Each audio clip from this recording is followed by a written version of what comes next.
meus irmãos. Desde já eu agradeço a Deus por esse momento que o Senhor nos proporciona, de estarmos mais uma vez nos colocando à disposição de Deus, um instrumento, uma ferramenta.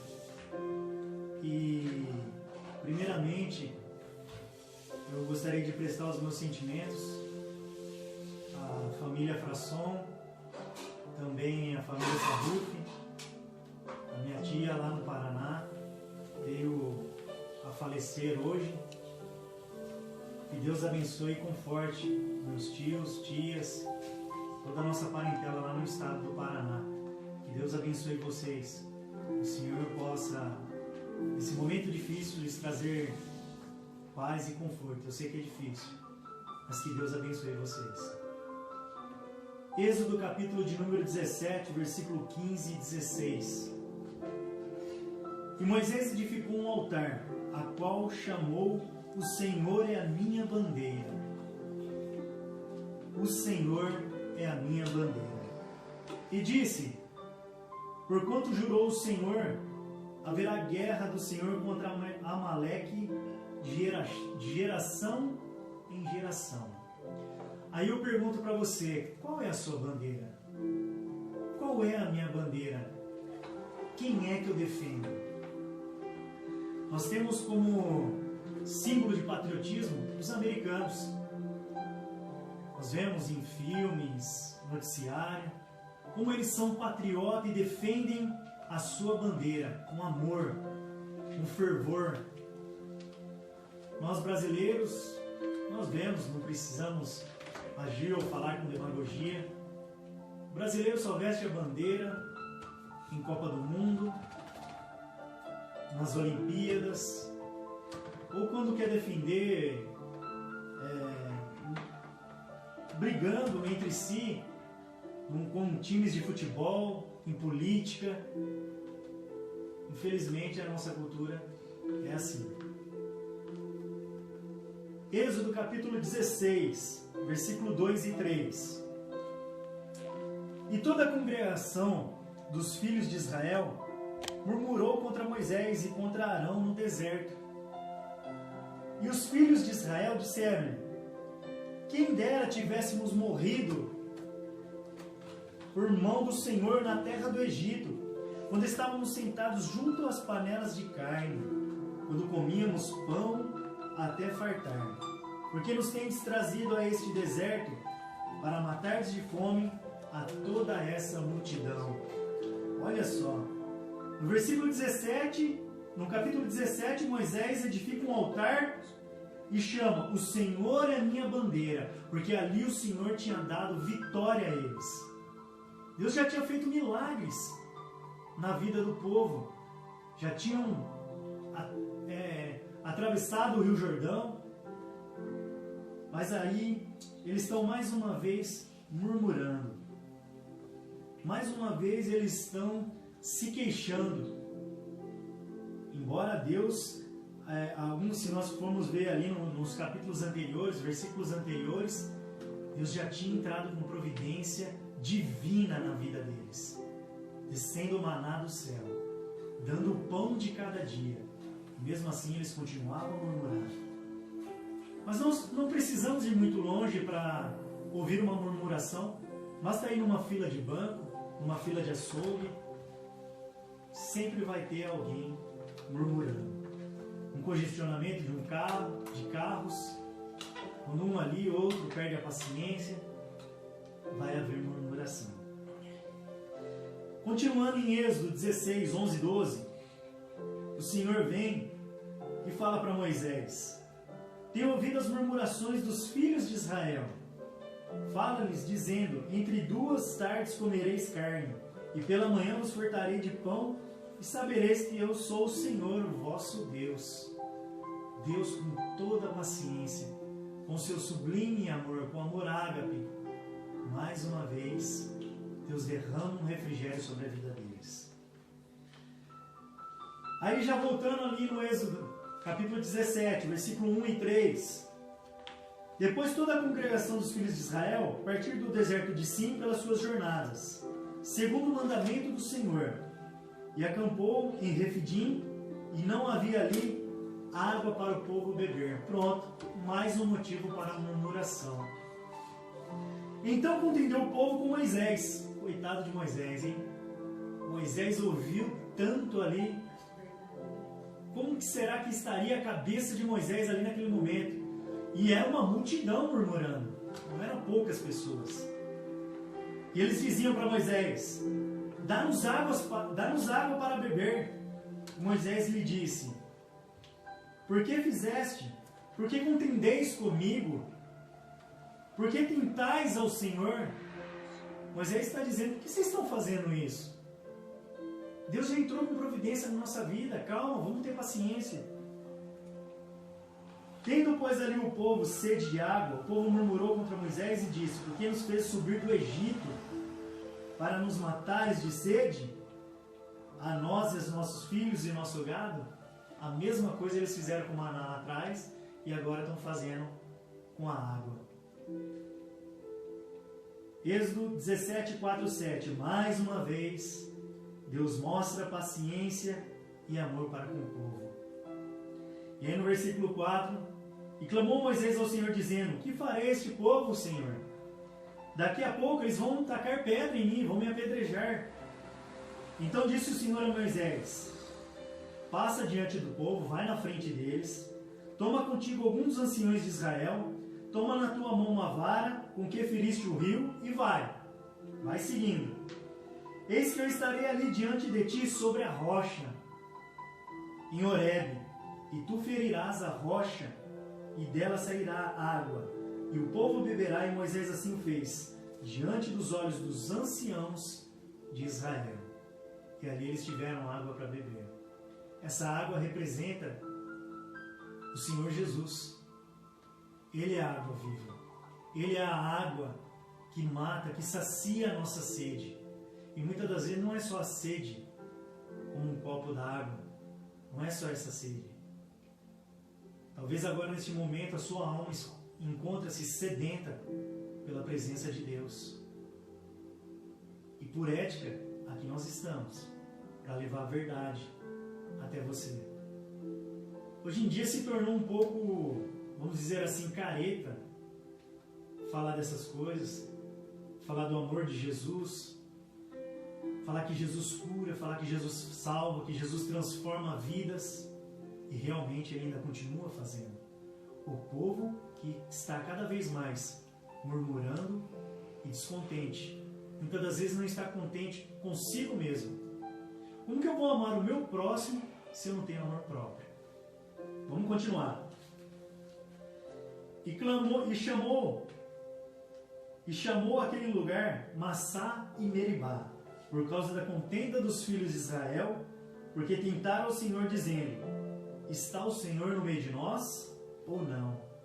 Deus já havia feito tantos milagres e eles ainda questionavam: será que Deus está conosco? Então vemos que no versículo a seguir o povo ele vai entrar em guerra, vai entrar em peleja. A cada dia nós levantamos, é pela misericórdia de Deus. A cada dia nós estamos de pé, é pela graça divina. Ou seja, nós somos totalmente dependentes de Deus. Ou nós acreditamos ou não. Qual é a bandeira que eu tenho servido? Nós somos murmuradores, nós não temos humildade suficiente para reconhecer a total dependência de Deus. Essa é a verdade. E sempre nós queremos mais. Nunca nós estamos contentes com aquilo que nós temos. Eu falo por mim mesmo. Quantas das vezes a ansiedade toma conta da gente e nós queremos... Você tem um carro, mas você quer um melhor, quer um mais bonito. E onde um vai, o outro também vai. Onde o velho vai, o novo vai. Onde o novo vai, o velho também vai. Mas muitas das vezes a ansiedade, o preço de status, a mídia nos coloca frente a frente com esses obstáculos cotidianos em nossa vida. Êxodo 17, versículo 9. Eles entraram em guerra. Por isso disse Moisés a Josué: escolhe-nos os homens e sai pela peleja contra Amaleque. Amanhã eu estarei sobre o cume do outeiro e a vara de Deus estará na minha mão. Moisés deu uma ordem a Josué: olha, seleciona os moços e vai para a guerra. É a primeira vez que Josué aparece na narrativa bíblica. É nessa passagem aqui. E ele aparece como um soldado, como um servo fiel. E futuramente ele será o líder daquele povo. Mas ele começa na humildade. E falando de humildade, eu quero abrir um parênteses aqui entre o povo do Egito. E lá para Salmo 131, versículo 1 ou 3. São 3 versículos só esse Salmo. Salmo de número 131. Senhor, o meu coração não se elevou, nem os meus olhos se levantaram. Não me exercito em grandes matérias, nem em coisas muito elevadas para mim. Certamente que me tenho portado e sossegado como uma criança desmamada de sua mãe. E a minha alma está como uma criança desmamada. Espere Israel no Senhor, desde agora e para sempre. Está falando assim, ó, calma, refrigera a tua alma. Fica tranquilo, espera no Senhor. Certa vez, um caminhão ele enroscou numa ponte. E ali chegaram policiais, bombeiros, policiais de trânsito, todo mundo envolvido ali para tentar desenroscar aquele caminhão que tinha enroscado a sua carroceria em uma ponte. E passaram-se horas. E ali o povo querendo se achegar, crianças querendo chegar perto. E ali, até uma certa estupidez, eles foram expulsando as pessoas dali de perto. Foi criando uma grande multidão, alguns curiosos. Mas a maioria queria ajudar. E por horas e horas eles tentando estudar o que iria fazer para tirar aquele caminhão enroscado. O trânsito foi formou-se um congestionamento. Até que uma criança gritou: ei, murcha o pneu. E ali eles conseguiram tirar o caminhão dali. Foi só uma criança ter uma ideia. E quantos problemas poderiam ser evitados se nós simplesmente escutássemos? Em grandes empresas grandes, empresas pequenas, nós vemos muito isso. Quem está envolvido no dia a dia com o maquinário, com o processo, sabe muito bem o que está fazendo. Torna-se uma rotina, muitas das vezes uma rotina prazerosa. E ele sabe o que está fazendo, domina aquilo. E aí chega alguém querendo trazer uma mudança naquele setor, no maquinário ou no processo. E muitas das vezes não para escutar aquele que todos os dias está trabalhando ali. Falta de humildade. Não só no trabalho, mas no dia a dia. Que possamos parar e poder escutar a ideia de cada um. Quantos casamentos poderiam ter sido salvos se parasse para escutar humildade? Quantos problemas poderiam ser evitados? Quantas brigas entre vizinhos se parasse para escutar? Voltando para o povo no deserto, Êxodo 17, versículo 11 ao 16. E acontecia que quando Moisés levantava a sua mão, Israel prevalecia. Mas quando ela abaixava a sua mão, Amaleque prevalecia. Isso aqui representa a nossa busca cotidiana pela presença de Deus. Está se falando ali no relógio de oração.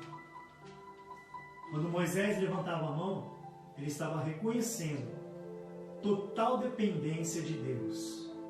Mas quando a sua mão abaixava, o povo ali padecia. Porém, as mãos de Moisés eram pesadas demais. Por isso tomaram uma pedra e a puseram debaixo dele, para sentar-se sobre ela. Arão e Hur sustentaram as suas mãos. Olha que coisa linda, um ajudando o outro. ombro a ombro, e um de lado e um de outro, assim ficaram as suas mãos firmes, até que o sol se pôs. E assim Josué desfez a Amaleque e o povo ao fio da espada. Ou seja, houve vitória naquela guerra, com as mãos levantadas, reconhecendo que só o Senhor é Deus. Eles tiveram vitória. Então disse o Senhor a Moisés: escreve isto para a memória em um livro e relata aos ouvidos de Josué, que eu totalmente hei de riscar a memória de Amaleque debaixo dos céus. E Moisés edificou um altar, a qual chamou: o Senhor é a minha bandeira. E disse: porquanto jurou o Senhor, haverá guerra do Senhor contra Amaleque de geração em geração. A nossa luta não vai parar. É dia após dia, é sol após sol. A diferença em quem eu tenho crido. A diferença é qual é a bandeira que eu defendo. A nossa bandeira é o Senhor. Não deixe a murmuração, ou a falta de humildade, ou as guerras externas em nossa sociedade tirar a sua paz. Jesus Cristo é a nossa bandeira. E assim eu agradeço a oportunidade, em nome de Jesus. Que Deus te abençoe e até a próxima.